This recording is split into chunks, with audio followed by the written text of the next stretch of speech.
Stephen Beckett has been robbed of his ability to feel like he can protect himself. Somebody calls me on the phone, I'm like, how do I know I'm talking to a real person, Robbed of feeling safe in his own home. They violated my privacy. And robbed out of thousands of dollars. They took money that was mine. It's a horrible scam, and it sounds all too familiar. It starts with a pop-up message when he fired up his computer. Pulled up the internet, all of a sudden a whole bunch of messages flashed across my screen. Prompts him to call a number that alleges it's Microsoft tech support. What they tell him next is less familiar. Said somebody's trying to hack in using your IP address, and they're downloading child pornography. Now the scammers have Stephen panicked. So he gives them remote access to his computer and by extension, access to any financial information on there, which they say is also in jeopardy. So he said, I'll get in touch with Fifth Third Fraud Department and they'll give you a call and tell you what you need to do next. What Stephen did next was take out thousands and drive to his nearest crypto ATM at a Circle K in Lawrenceburg, where the fraudsters promise this is the best way to keep his money safe. I said, I've never done this, so how do I get the money back out?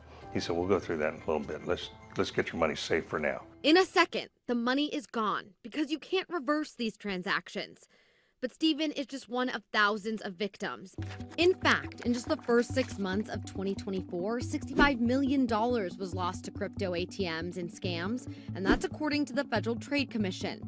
Despite that alarming number, these machines are everywhere. AARP says there's currently 49,000 of these kiosks all over the country.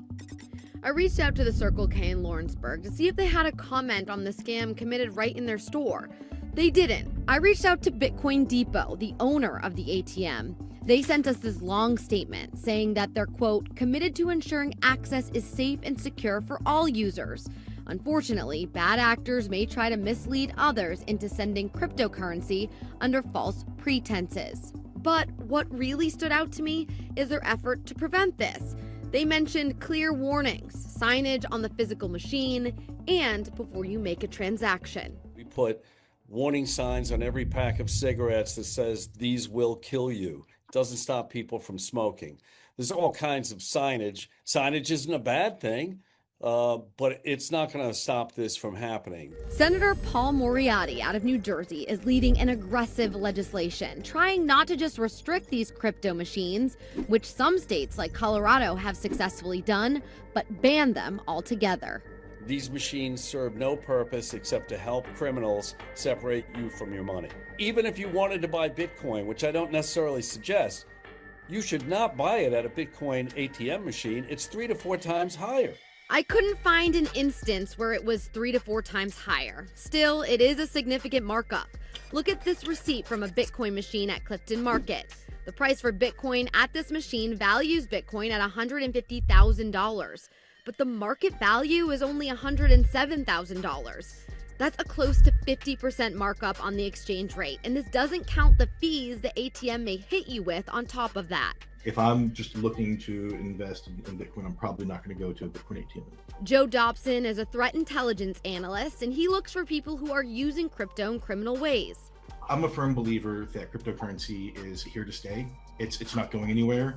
Bad guys are going to find a way. Are they doing that with cryptocurrency? Absolutely. But it's a tool. And so should you ban the use of every tool because of what bad guys are going to do with it? Would you ever need a crypto ATM? What would you need it for? But one of the reasons why you might use a crypto ATM is that about 5% of the US population is unbanked. If you're unbanked, you're not buying Bitcoin. You're just trying to figure out where you can get your next buck to go buy a meal for your family.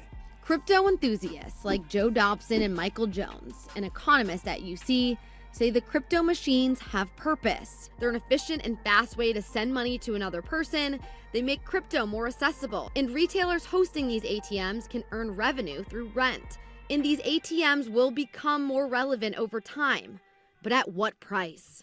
I've trained in businesses for phishing scams and everything else, and it's like, then I get hit with this and somebody scares the tar out of me. I'm panicked. I get it now. They're very convincing. Cassie Arsenault, Local 12 News.